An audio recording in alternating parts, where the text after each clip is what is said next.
Libro de los Hechos, capítulo 17. Libro de los Hechos, capítulo 17. Vamos a leer a partir del verso 16.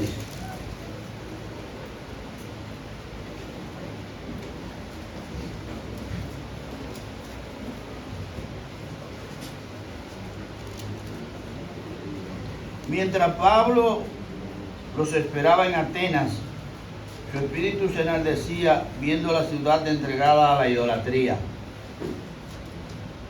Así que discutía en la sinagoga con los judíos y piadosos, y en la plaza cada día con los que concurrían. Y algunos filósofos de los epicúreos y de los estoicos disputaban con él, y unos decían: ¿qué querrá decir este palabrero? Y otros: parece que es predicador de nuevos dioses, porque les predicaba el evangelio de Jesús y de la resurrección. Y tomándole le trajeron al areópago diciendo: ¿podremos saber qué es esta nueva enseñanza de que hablas?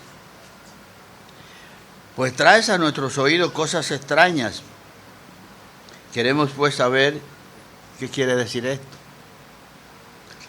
Porque todos los atenienses y los extranjeros residentes allí en ninguna otra cosa se interesaban sino en decir o en oír algo nuevo. Entonces Pablo, puesto en pie en medio del areópago, dijo: varones atenienses, en todo observo que sois muy religiosos, porque pasando y mirando vuestros santuarios, hallé también un altar en el cual estaba esta inscripción: al Dios no conocido. Al que vosotros adoráis, pues, sin conocerle, es a quien yo os anuncio. El Dios que hizo el mundo y todas las cosas que en él hay, siendo Señor del cielo y de la tierra, no habita en templos hechos de manos humanas, ni es honrado por manos de hombres, como si necesitase de algo, pues Él es quien da a todos vida y aliento y todas las cosas. Y de una sangre ha hecho todo el linaje de los hombres, para que habiten sobre toda la faz de la tierra, y les ha prefijado el orden de los tiempos y los límites de su habitación, para que busquen a Dios, si en alguna manera palpando puedan hallarle, aunque ciertamente no está lejos de cada uno de nosotros, porque en Él vivimos y nos movemos y somos, como algunos de vuestros propios poetas también han dicho, porque linaje suyo somos. Padre, gracias. Gracias por tu palabra, porque como siempre recuerdo que tú dices que ella es viva y eficaz, que es más cortante que toda espada de dos filos, que penetra hasta partir el alma y el espíritu, la coyuntura y los tuétanos, y discierne los pensamientos y las intenciones del corazón. Gracias, Padre, por usarla, y gracias por enseñárnosla. Ahora, Señor, llénanos de tu Santo Espíritu para comunicarla con poder y con gracia. Llega a cada corazón y a cada mente que está aquí en esta hora y deja sembrado la semilla de tu conocimiento.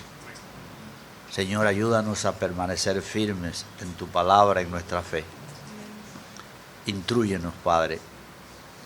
El propósito de estar aquí es glorificar tu nombre y edificar a tu pueblo. Que se cumpla en esta mañana ese propósito. Te lo pedimos en el nombre de Cristo. Amén. Hermanos, quiero hablar esta mañana del discurso de Pablo en Atenas. El discurso de Pablo en Atenas Pero lógicamente, antes de entrar al discurso propiamente dicho, tenemos que hacer la introducción de lo que aconteció previamente, antes de ese discurso. ¿Qué es un discurso? ¿Qué es una locución? ¿Qué es un mensaje? ¿Qué es un sermón? Un sermón no es un simple discurso, pero es un discurso. ¿Saben ustedes que el Sermón del Monte es un discurso? Solo que es un discurso largo, ¿verdad? Capítulo 5, capítulo 6, capítulo 7 del libro de Mateo. Mucho material ahí, ¿verdad? Es como leer una constitución. Hay discursos largos, hay discursos cortos.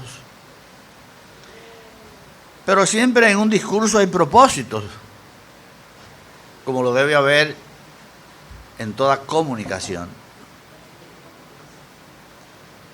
Y yo quiero conversar un poco con ustedes sobre este discurso para que veamos algunos detalles, sobre todo en un mundo de idolatría como el de hoy. Y al ser un mundo de idolatría, es un mundo de ignorantes. No importa el nivel académico que usted tenga. En lo que usted tiene desconocimiento, usted es un ignorante. Anoche yo estaba en una reunión y entre las palabras que dije, yo soy evangélico. He sido pastor por más de 20 años.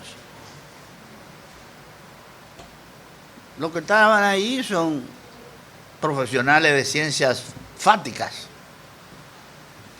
No le hablo a esa gente de evangelio, porque ellos creen otra cosa. De ellos había uno con una cara europea, y entre las cosas que dije, le hice así a él. Le dije, aunque usted tiene cara de alemán, pero me parece que tiene un rostro de gente humilde, porque está hablando un poco de la humildad.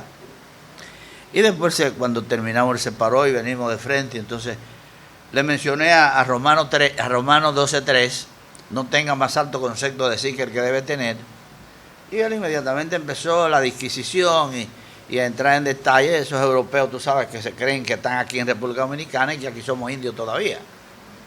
Y entonces el hombre viene y me dice, porque fulano dijo. No, porque yo cuando la Biblia, pero fulano dijo. Entonces me está diciendo que él no le importa lo que la Biblia dijo, pero me está mencionando a alguien que dijo. Entonces yo hago así, le pongo los dos dedos índices y se lo pongo en paralelo. Le digo, pues mira un paralelismo. Mientras tú usaste a un hombre, yo usé a otro hombre. Entonces, ¿cuál es la diferencia?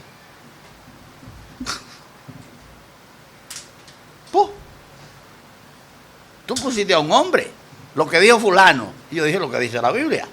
Entonces, ¿cuál es el asunto? Que tú me quieres rechazar la Biblia y estás siguiendo a un hombre. Pero venga acá. Este libro es insustituible, hermano. Este libro es insustituible. Este es el mejor libro que existe sobre la tierra. De ellos son 66 libros. Conjugado en uno. No es fácil. Aquí hay cosas muy profundas que tú y yo no vamos a entender. Ni nadie va a entender. La palabra dice en Deuteronomio 29, ¿verdad? Que no es posible que lo entendamos todo. Ahora, ¿qué persiguió Pablo en este discurso? Y es lo que quiero trabajar con ustedes esta mañana. O sea, Pablo le está hablando en el país más desarrollado del mundo en ese momento de la historia. Oiga lo que dije. En ese momento de la historia, Pablo está hablando del país más desarrollado del mundo. Le está hablando de los atenienses. Y si usted ha leído la historia, usted sabe bien lo que yo estoy diciendo. Ahí no hay Roma que valga. Roma conquistó el mundo, gobernó el mundo, pero el griego fue el idioma que se mantuvo. ¿Por qué? ¿A través de qué se comunica? A través del idioma. ¿Por qué el inglés sigue siendo el inglés?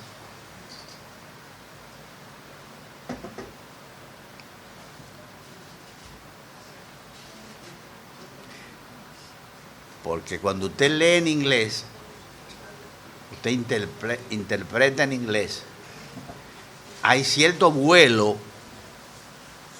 que usted tiene que pasar un tiempo en español para agarrarlo. En inglés te lo dejan ahí para que tú tengas que dilucidarlo. ¿Me has dado cuenta de eso? Entonces, el idioma griego, en lo que se escribió el Nuevo Testamento, ustedes saben por qué la cultura griega se mantuvo. ¿Por qué? Porque estaban los grandes pensadores del mundo. Allí estaba Pablo. Y cuando Pablo llega y ve todos estos ídolos, pero ve un letrero que dice al Dios desconocido. Oh, al Dios. Oh, tienen una idea de Dios, pero el desconocido. Pablo, yo me imagino, profesor, ¿y qué le digo a esta gente? ¿Qué hago? La introducción que yo tengo aquí, voy a leer rápido. Dice, Pablo y Silas habían estado en Tesalónica. Para el apóstol este era su segundo viaje misionero. Recuerden que en su primer viaje misionero Pablo se fue con Bernabé. Y por un problema con Bernabé y con Marcos, que se había devuelto, que era sobrino de Bernabé, Pablo dijo, él no va. Entonces Silas había venido con ellos y ahora Pablo escoge a Silas y se va en su segundo viaje. Entonces ahora Pablo viene con Silas. Eso, si usted lee 17, 1 al 3, no voy a leer porque no quiero, me pasaría muchísimo tiempo con ustedes, pero la cita está. Si usted se lee 17, 1 al 3, se va a dar cuenta de lo que le estoy diciendo. Entonces, dice, veremos cómo inicia Pablo su llegada a la ciudad de Tesalónica. Y lo que sigue en 17, 4 al 9 es la narrativa de lo acontecido en esa ciudad. Cuando Pablo llega a esa ciudad, como siempre, Pablo llegaba a la sinagoga y empezaba a hablarle a los judíos. Pues allí habían unos judíos que se alborotaron. Ustedes se acuerdan que habla ahí del alboroto en Tesalónica, ¿verdad que sí? Pablo continúa su viaje y junto a Silas, su compañero, llegan a Berea. Pues según lo acontecido en Tesalónica, sus vidas peligraban. Díganme lo que estoy leyendo porque estoy haciendo la narrativa de lo que está escrito ahí. Dice, la nobleza de los hermanos en Berea se hace notar. Así lo expresa Hechos 17:11. Usted lee el 11, vamos a leer ese para que vean. Dice, y estos eran más nobles que los que estaban en Tesalónica, pues recibieron la palabra con toda solicitud, escudriñando cada día las Escrituras para ver si estas cosas eran así. Sí. Ahora Berea es diferente, ¿verdad? En Tesalónica estaban los judíos, no, aquí en Tesalónica llegó y los recibieron muy bien. Y empezaron a investigar. ¿Será esto es cierto? O sea, eran más nobles, dice. ¿Qué pasó? Dice, de hecho, eso fue motivo por lo que allí hubo más personas que creyeron. El 12 dice que creyeron. El verso 12 dice, así que creyeron muchos de ellos y mujeres griegas de distinción y no pocos hombres. O sea que en Berea hubo fruto, ¿de acuerdo? En segundo viaje de Pablo. Dice, según Hechos 19:13 al 15, aunque que dice igual 15, pero eso es la escritora, se nos narra que los tesalonicenses siguieron persiguiendo a Pablo, razón que lleva al apóstol a la ciudad de Atenas. De lo acontecido aquí es que hablaremos ahora en Hechos 17, que es la porción que leí, 16:34. Es en esta parte donde lo vemos desarrollando su gran discurso, el discurso que apareció en esa parte.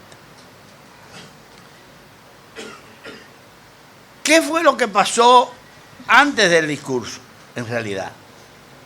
¿Qué sucedió antes del discurso? Eso está narrado en los primeros versículos, ya lo dijimos. Dice, lo que Pablo ve al llegar a Atenas lo deja sorprendido.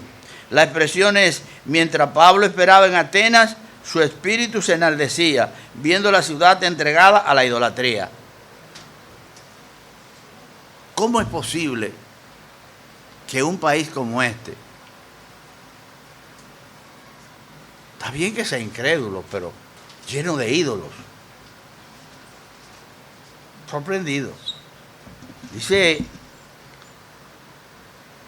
aquí, dice, la ciudad estaba llena de dioses. Según datos históricos, Plinio el joven le calculó alrededor de 73,000 ídolos. ¿Cuántos habrán aquí?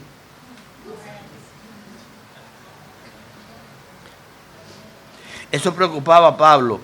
Y bajo este panorama el apóstol discutía, es decir, debatía con los judíos en el día de reposo y con los filósofos en la plaza pública.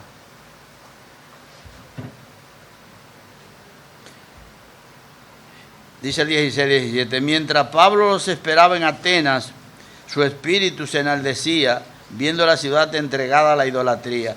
Así que discutía en la sinagoga con los judíos y piadosos y en la plaza cada día con los que concurrían. Discutía es que hablaban del problema. Pablo estaba trabajando arduamente. Él salió a una misión, a llevar el evangelio. Y eso era lo que estaba haciendo. ¿Ustedes se imaginan trabajar en una ciudad idólatra? Al nivel que estaba eso. Por un lado, sus propios ciudadanos, los judíos, lo persiguen y lo maltratan. Y los filósofos lo están enfrentando diciéndole palabrero, loco viejo. Eso es lo que quiere decir palabrero. Fíjate loco, ¿dónde salió este disparatoso? Eso es a Pablo, hermano. Él discutía con los, ¿sabe con quiénes discutía? Con los epicúreos y con los estoicos. Eran dos grupos filosóficos de la época. Esa gente formaba parte del Sanedrín, ¿sabían eso? En el Sanedrín habían estoicos, habían epicúreos y otros grupos más. Estaban los saduceos, los fariseos.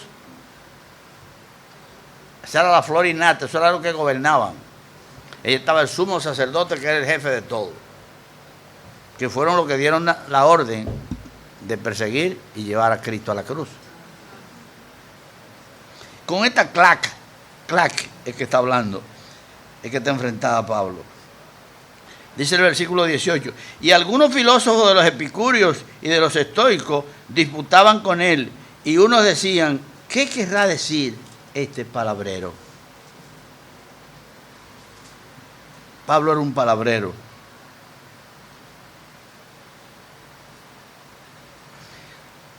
Todo lo anterior termina llevando a Pablo, ¿sabe dónde?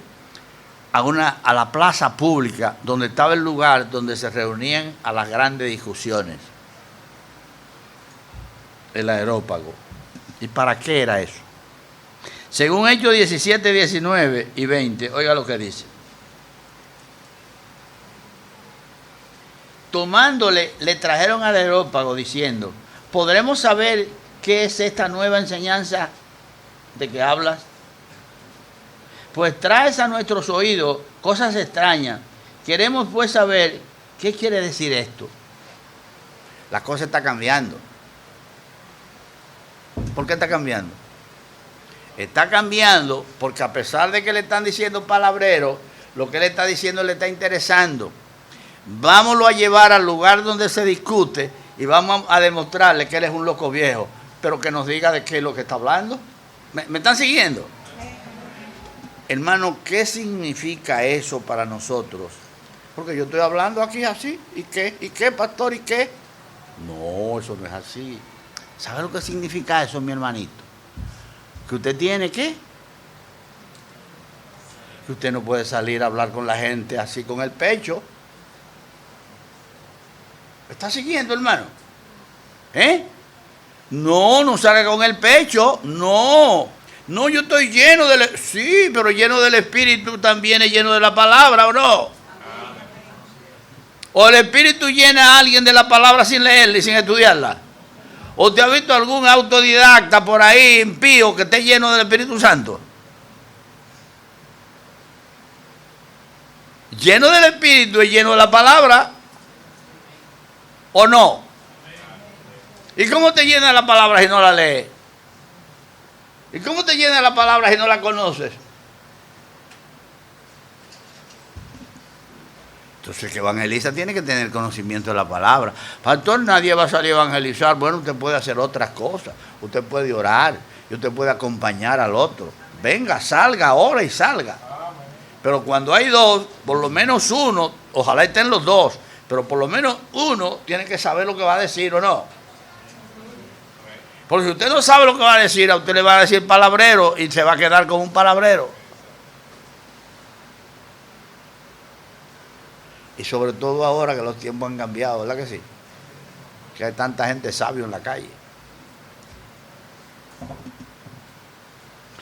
Ay, pastor, ahora es que nadie va a salir a evangelizar. ¿Por qué usted hace eso?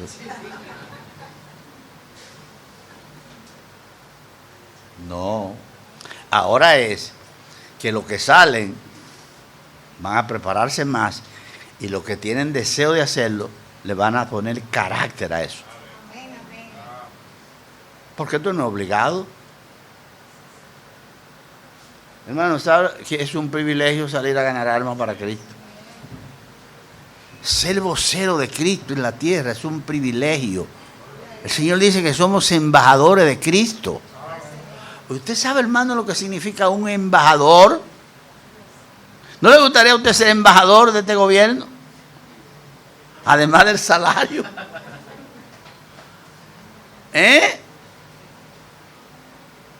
Mucho más embajador del Rey de Reyes y Señor de Señores. Hermano, ¿sabe lo que pasa? Nosotros tenemos un privilegio que no nos damos cuenta, hermano.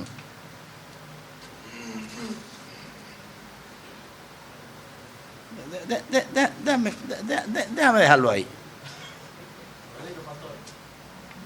Déjame dejarlo ahí.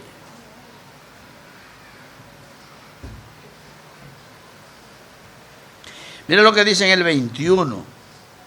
Dice, porque todos los atenienses y los extranjeros residentes allí en ninguna otra cosa se interesaban sino en decir o en oír algo nuevo. Eran chismosos. Les gustaba el chisme.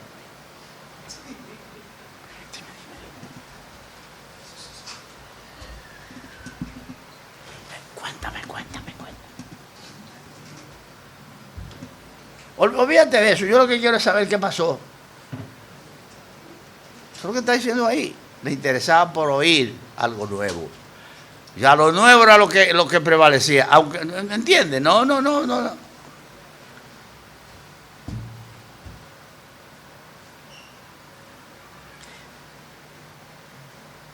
Los atenienses y los extranjeros allí solo se interesaban por oír algo nuevo.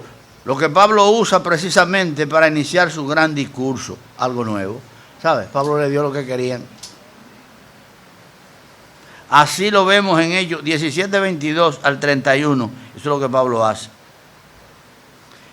Si usted lee ahora lo que Pablo hace, usted dice, ¿qué le trajo? Lo que Pablo le habló aquí, ellos no lo habían oído. Eso era nuevo para ellos. A partir del 22, dice, entonces Pablo, puesto en pie en medio del areópago, dijo, aquí es donde inicia el discurso propiamente. Varones atenienses, en todo observo que soy muy religiosos. Yo llegué aquí y me di cuenta que ustedes son muy religiosos. Todos ustedes hablan de Dios, todos ustedes tienen un Dios. Eso quiere decir que ustedes son muy religiosos. Mira cómo empieza. Porque pasando y mirando vuestros santuarios, hallé también un altar en el cual estaba esta inscripción, le dice Pablo, al Dios no conocido. Tenía un letrero, al Dios no conocido. En la mente de ellos había un concepto de Dios. ¿Me siguen? La mayoría de la gente tiene en su mente un concepto de Dios. Por eso es que Pablo dice que si confesares con tu boca que Jesucristo es Dios. ¿Usted cree que Jesucristo es Dios? Ah, yo no sé.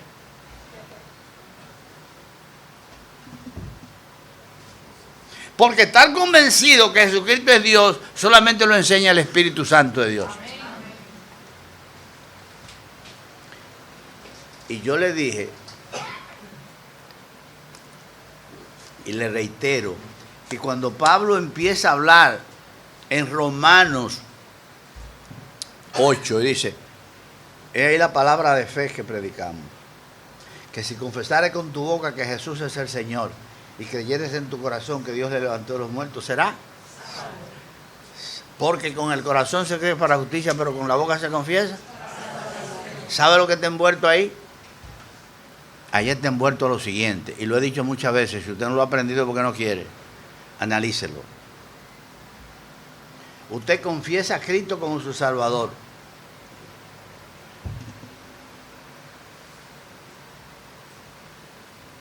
Públicamente. Pero es mentira, usted lo dijo, pero es mentira, usted no actúa como tal.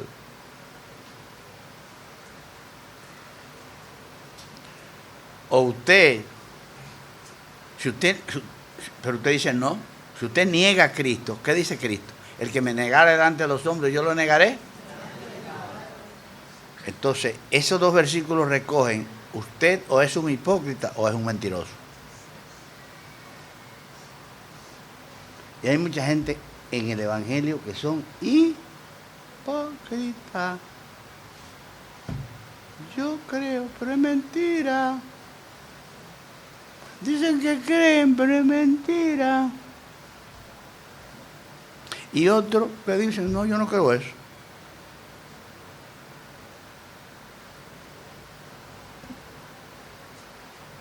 Pablo quiere que haya una confesión de labios, testimonio público. Para eso es el bautismo, don Rafa. Para el testimonio público, que el mundo sepa que usted es cristiano. Amén. Porque a partir de ahora le van a caer encima. Lo van a atacar, su familia y sus amigos. Y usted va a decir, sí, pero... No, yo soy cristiano, yo creo en Cristo. Punto. No tiene que discutir con nadie. Bueno, ese es tu problema. Si tú no quieres creer, bueno, yo te respeto. Pero por favor, respétame a mí. ¿Entiendes? O no hay derecho a uno creer lo que uno quiera. Yo creo en Cristo y punto. Y a partir de ahí, te han de molestar. Pero la gente no confiesa a Cristo porque se avergüenza de Él, ¿o no? O porque no quiere compromisos. Yo no me quiero comprometer, porque si yo me comprometo, el diablo no quiere que tú te comprometas. Comprométete. Y enfrenta eso, que tú no lo vas a enfrentar solo. Viene el Señor y tiene un pueblo que te va a apoyar. Con sus oraciones y con algo más. Porque si usted no está dispuesto a eso, si a Rafael le duele la cabeza, usted tiene que orar por él y ir a ver qué le pasa.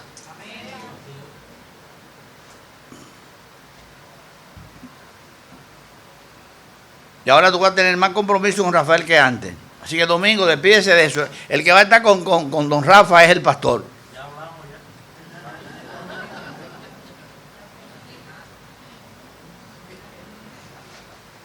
Porque él es un bebé. Necesita alimento. Es lo que está bebiendo leche. ¿O no es leche? Hay que darle su leche ahora. Después los dientes van a empezar a salir. ¿Me entiendes? Pero ahora es leche. Nuevo nacimiento, dice la Biblia. Dice el 20 y el 23. Dice, porque pasando y mirando vuestro santuario, ayer también un altar que estaba en la inscripción, al Dios no conocido. Entonces, ¿qué le dice Pablo? Al que vosotros, si ustedes adoráis, a ese que ustedes adoráis, al que ustedes dicen que no conocen, pues sin conocerle, a ese, ahora es el discurso, ¿qué le está diciendo? Es a quien yo os anuncio. Es una pena, atenienses, que ustedes estén adorando a un Dios que no conocen y yo vengo a predicarle al que sí conozco. Lo único que tienen que hacer es creerme, ¿o no?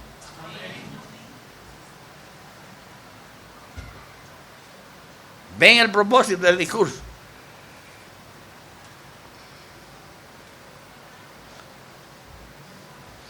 En términos religiosos, ¿sabe lo que Pablo está haciendo? Y esto quiero que lo oigan bien.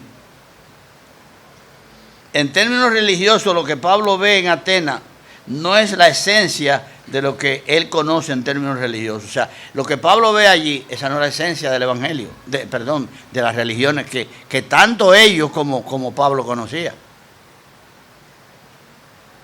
Esa no era la verdadera información que yo tenía, y mucho menos la esencia de sus raíces. Las raíces de ambos no era esa.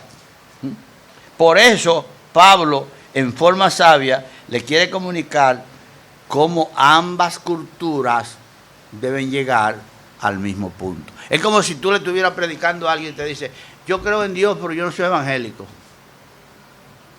Yo soy católico. ¿No te han dicho eso muchas veces? Tú dices, pero señor, está bien, usted es católico.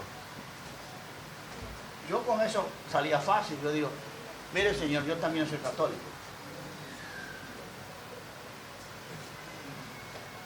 ¿También yo soy católico? Yo soy católico. Porque el problema es que eso se ha enseñado mal.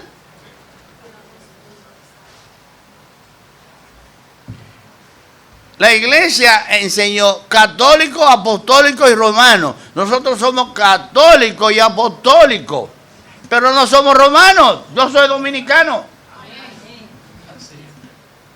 ¿Por qué soy católico? Porque pertenezco a la iglesia universal.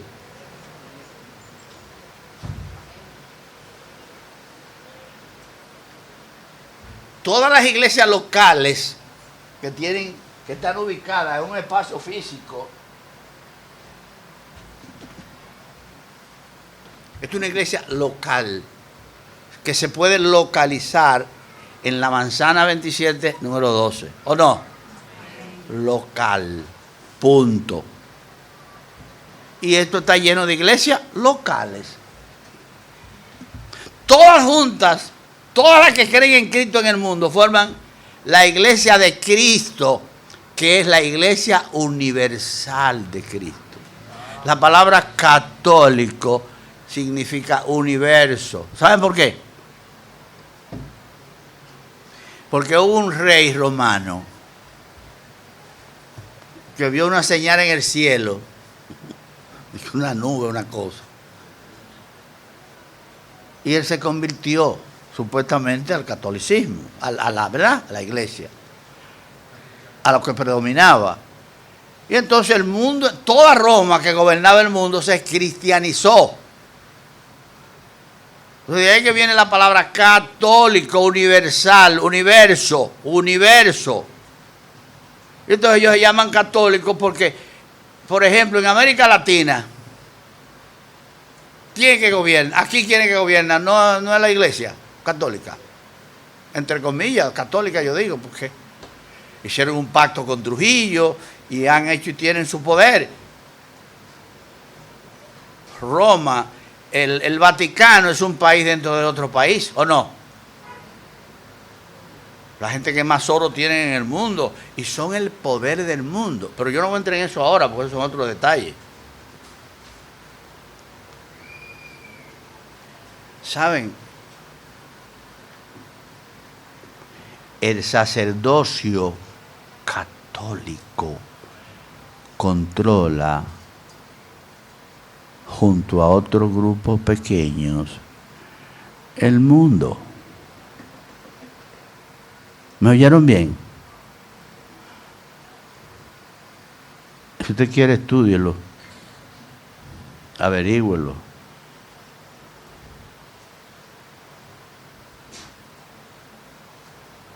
Entonces, esa iglesia universal es lo que quiere decir católico. Entonces, pero además somos apostólicos, porque el fundamento de nuestra iglesia no es apostólica. Entonces nosotros somos católicos y apostólicos, pero no somos romanos.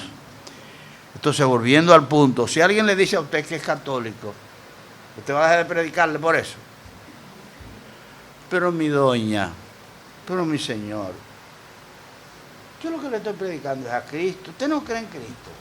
Sí, pero yo soy católico. Pero yo lo que le quiero, ¿usted cree en Cristo? Sí. ¿Usted quiere aceptar a Cristo como su Salvador? Sí. Pues, ¿usted quiere que ore por usted? Amén. Hágalo, hermano. ¿Y quiere que venga para que leamos la Biblia y oremos juntos? Sí. Hágalo, hermano. Que esa religiosidad va a desaparecer. Pero lo que Pablo le está diciendo ahí es, señores, ustedes y yo estamos en el mismo punto. La cultura de ustedes y la de nosotros creen en el mismo Dios. ¿Por qué ustedes están que con un Dios desconocido y yo con un conocido? Es el mismo Dios que andamos buscando, pongámonos de acuerdo. Eso es lo que Pablo le está diciendo ahí. Y eso es lo que usted y yo tenemos que hacer cuando salgamos a evangelizar. Nosotros no salimos a dividir, nosotros salimos ¿a qué? A unir. Nosotros no salimos a pelear, nosotros salimos a armonizar. ¿Me entienden lo que estoy diciendo? Eso es lo que Pablo está haciendo sabiamente en ese discurso. Cuando él le dice eso. Pablo en forma sabia quiere comunicar cómo ambas culturas, la griega y la judía, debían unirse en el fundamento verdadero, que para Pablo es el evangelio de Jesucristo. ¿Qué es lo que el mundo debe hacer? ¿No convertirse a Cristo? ¿O acaso el Señor dijo, él es judío? No, no es judío, no, todo, cristiano, punto, ¿o no?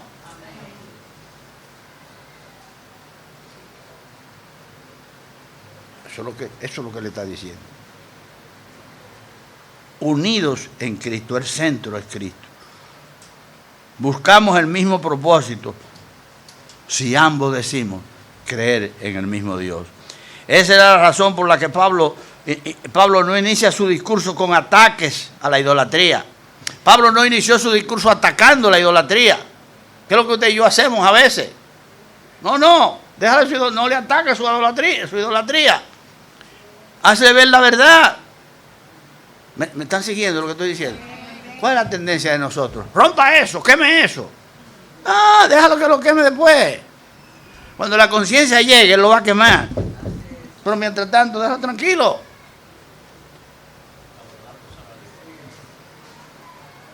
Ay, que usted fuma de eso, usted tranquilo, arrepiéntase, que después te va a decir, pero fumar mata, dañalo, lo va a dejar.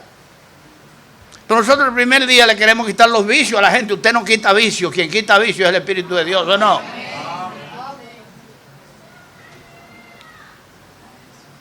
Son malos hábitos que tenemos que abandonarlos. ¿Usted cree que es fácil? Se toma su vinito y predíquele, que después dice, pero que okay. No, pero que con uno, pero él lo hacía, predíquele.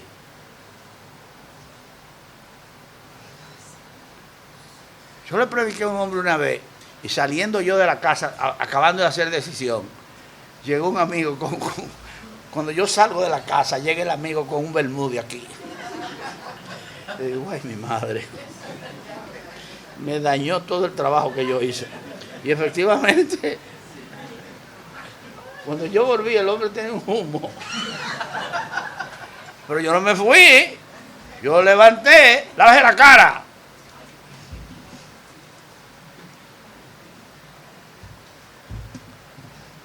¿Qué ustedes creen? ¿Que me ganaron? No, yo le gané a los otros. El hombre vino al evangelio con su familia. ¿Sabe a qué iglesia asistían? A la de Villa Altagracia.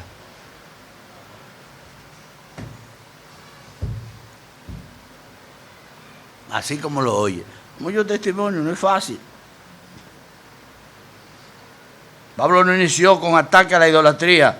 En cambio, sí hace referencia al altar del Dios no conocido. De hecho, no se había encontrado un altar a ese Dios. Una cosa hizo Pablo con certeza y fue develar quién es ese Dios no conocido. Su trabajo es identificar quién es Dios. Hágalo con sabiduría. ¿Quién es Dios? Él es el creador de los cielos y de la tierra. Él es esto y déle evidencia de que Él es Dios. No invente, use la palabra.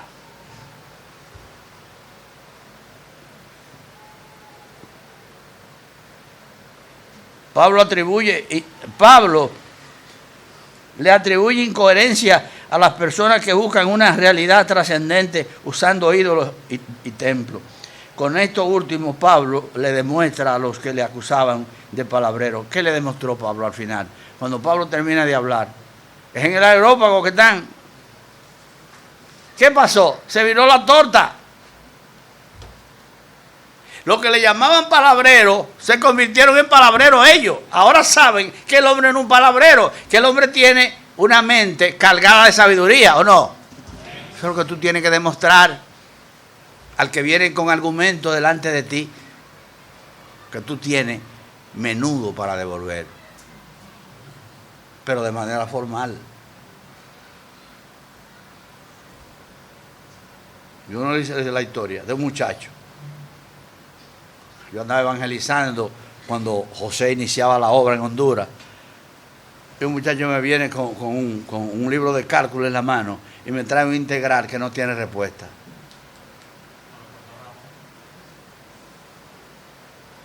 Pero muchacho, y tú me traes, no, yo quiero que usted me resuelva eso. ¿A burlarse? Digo, tú sabes que ese integral no tiene respuesta. Estoy inventando que tú estás.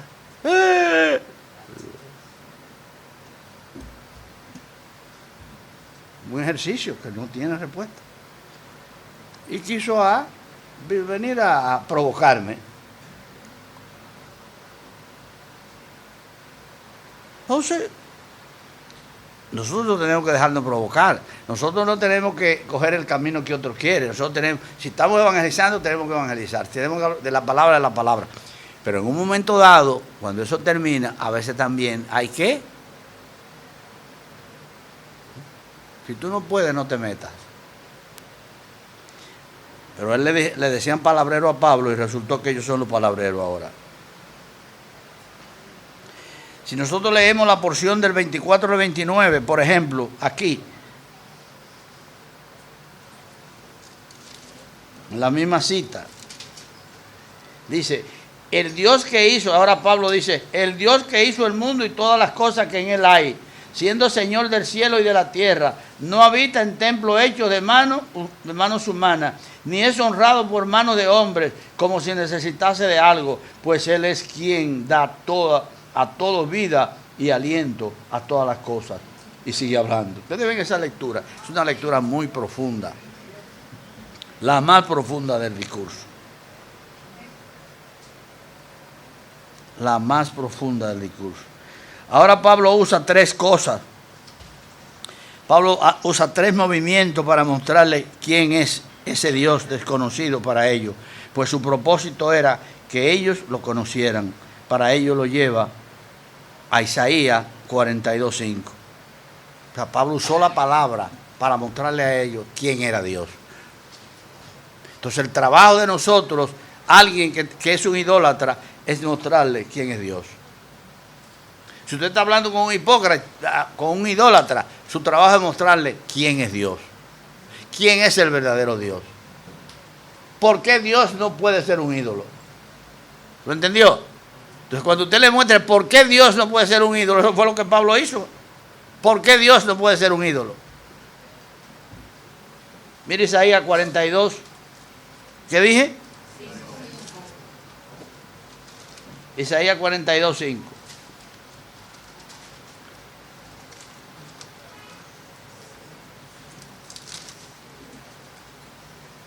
Así dice Jehová Dios, creador de los cielos. ¿Qué dice? Dice, el que lo despliega. Él no solo creó los cielos, sino que lo despliega, lo expande.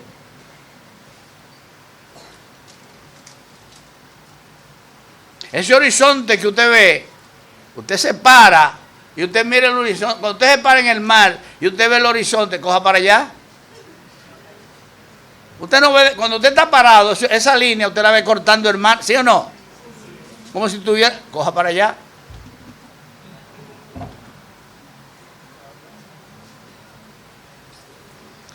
Bien dice Pablo, no mirando las cosas que se ven, sino las que no se ven.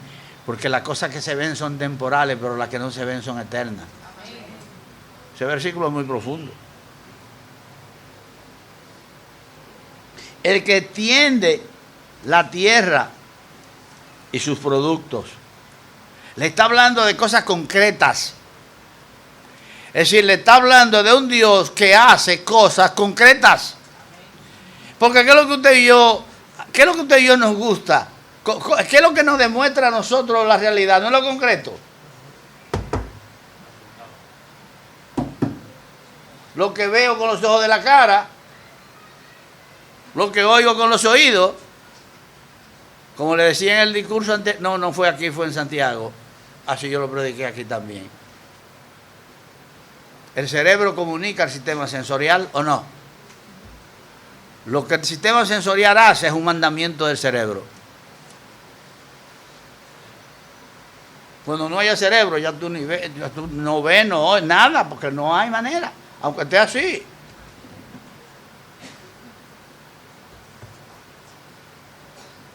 Ahora el espíritu y el alma se comunican.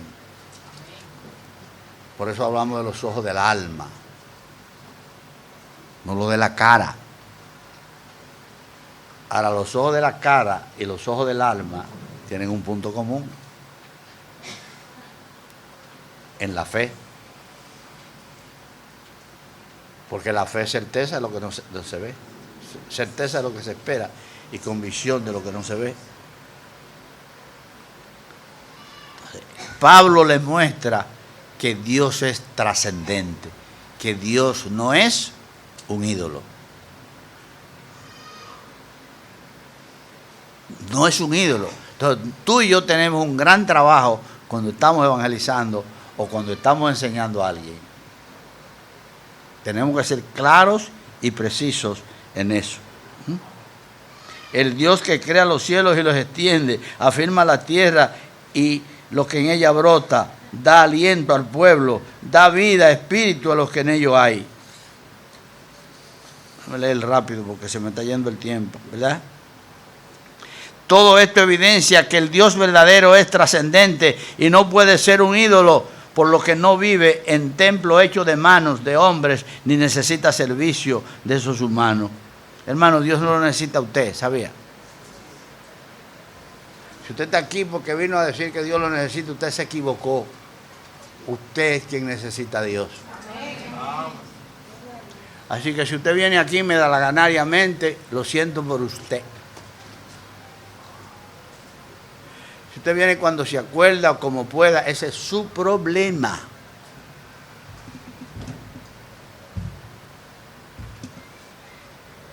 Dios no lo necesita a usted. Todo lo que usted, cuando usted viene aquí, usted es el que necesita todo lo que ocurre aquí. Usted viene a buscar llenura, usted viene a buscar amor, usted viene a buscar paz, usted viene a buscar tranquilidad. ¿Qué usted trajo? La ofrendita esa que dio, de 10 cheles, que se metió la mano en el bolsillo y le dio la cabeza cuando vio que eran más de 100 pesos. Y aunque tenga lo que viene dando de 20 y 50. Así es, porque así somos. Y si lo que da le duele la cabeza, no de nada, porque Dios no se lo va a contar. Si pensaste en 10 pesos, da tus 10 pesos. Pues si sacaste 20, los otros 10 son como basura que echaste al aire. Ahora, si pensaste en los 20 con amor, la Biblia dice que Dios ama al dador alegre.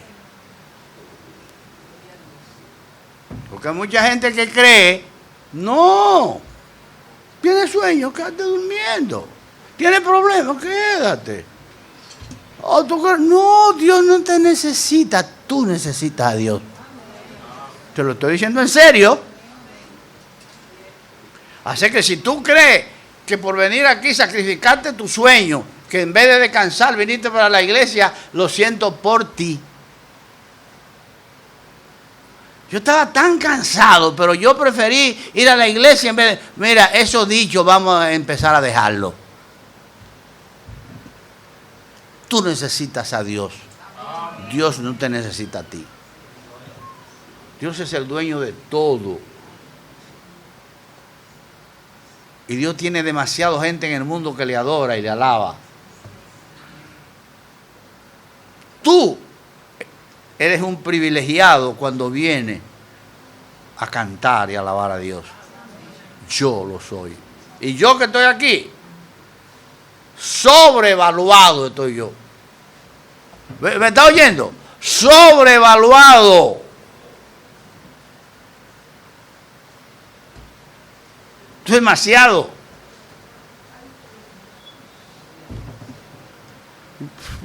¿Y qué?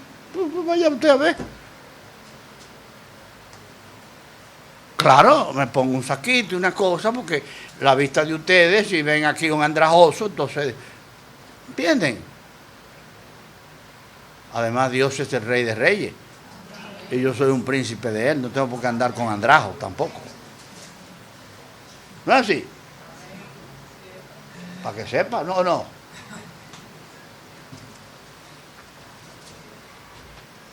Porque aquí hay unos príncipes que visten como príncipes. Yo lo he visto ya. Toditos son. Yo lo veo, yo lo observo. Yo no les pido lo que tiene porque no me sirve. Ya todo el mundo llegó. No he dicho nada. Bueno. Estamos camino al final, hermano. Hermano, mire, en Hechos 17:28 es un versículo clave. Dice, porque en Él vivimos y nos movemos y somos. Lea ese versículo y déle mente.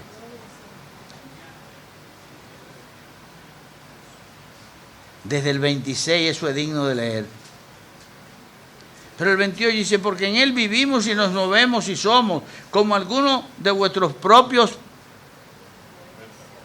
¿Por qué?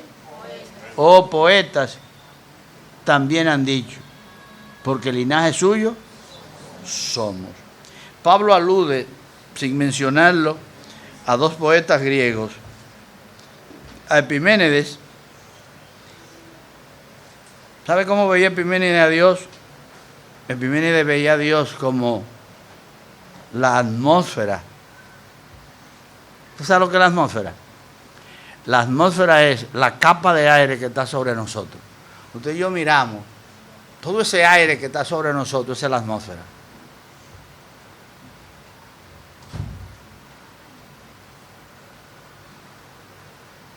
Y para él esa atmósfera era Dios. Oiga qué bárbaro.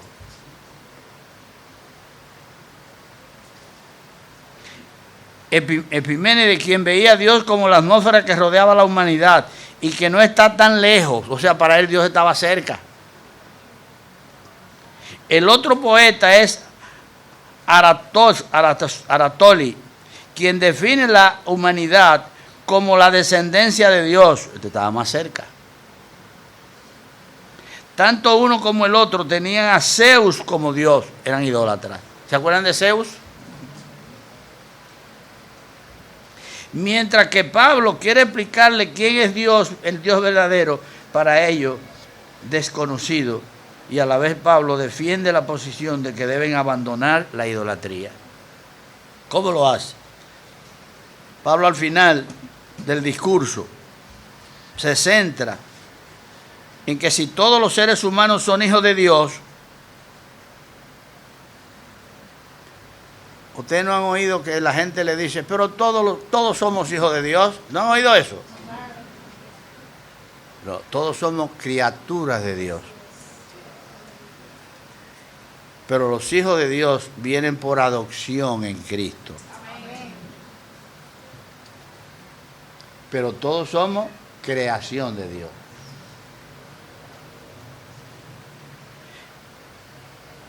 Entonces, el último, como decía, Dios de la creación, ese Dios desconocido no puede ser, entonces le dice Pablo, no puede ser oro, ni puede ser plata, ni puede ser piedra preciosa, ni mucho menos puede ser el producto de la imaginación humana, ni tampoco el resultado de la destreza, de la artesanía del hombre, es decir, de hacer un dibujo bonito. Dios está por encima de todo eso, le dice Pablo. Él es definitivamente un ser trascendente. Entonces ese Dios desconocido que ustedes dicen es real. Esos ídolos que ustedes tienen ahí, quítenlos, porque esos ídolos no representan a Dios. Ese era el discurso del apóstol Pablo. Finalmente, en Hechos 27 al 34, Pablo aprovecha el estado emocional del escenario para hacer un llamamiento. ¿Qué es lo que tú haces al final de cuando tú tienes un mensaje, un llamamiento? Eso fue lo que Pablo hizo al final.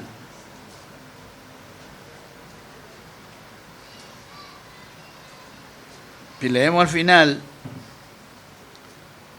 ya del 30 en adelante, en el 29 dice, siendo pues linaje de Dios, no debemos pensar que la divinidad sea semejante a oro o plata, o piedra, o escultura de arte, ni imaginación de hombre.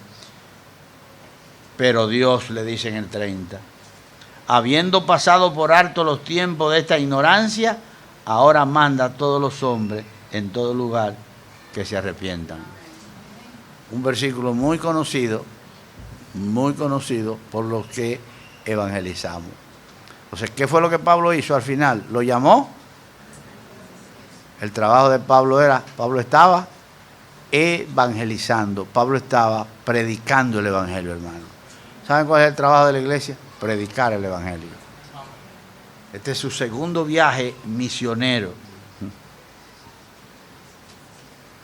Por cuanto dice Pablo en el 31, por cuanto ha establecido un día en el cual juzgará al mundo con justicia por aquel varón a quien designó, dando fe a todos con haberle levantado de los muertos. ¿Dónde está Pablo ahora? Pablo está testificando de la resurrección de Jesucristo. ¿Saben ustedes que el fundamento del evangelio es la resurrección de Cristo? Sin resurrección no hay evangelio. Si Cristo no resucitó, vana es nuestra fe. Entonces, cuando usted está evangelizando, el fundamento de su evangelismo es la resurrección de Jesucristo. Y dice al final, por cuanto ha establecido un día en el cual juzgará al mundo con justicia por aquel varón a quien designó, dando fe a todos por haberle levantado los muertos. Pero ¿qué pasó? Cuando Pablo terminó de decir eso, ¿sabe lo que dijeron, lo que le habían dicho, todo lo que le dijeron? Dice, ya te oiremos acerca de eso otra vez. Pero un grupo creyó. Lo mismo que pasó ese día, sigue pasando hoy. Eso es tan veraz que aún aquí hoy sucede lo mismo. De los que estamos aquí, muchos oyeron el mensaje y lo entendieron. Otros no entendieron ni papa.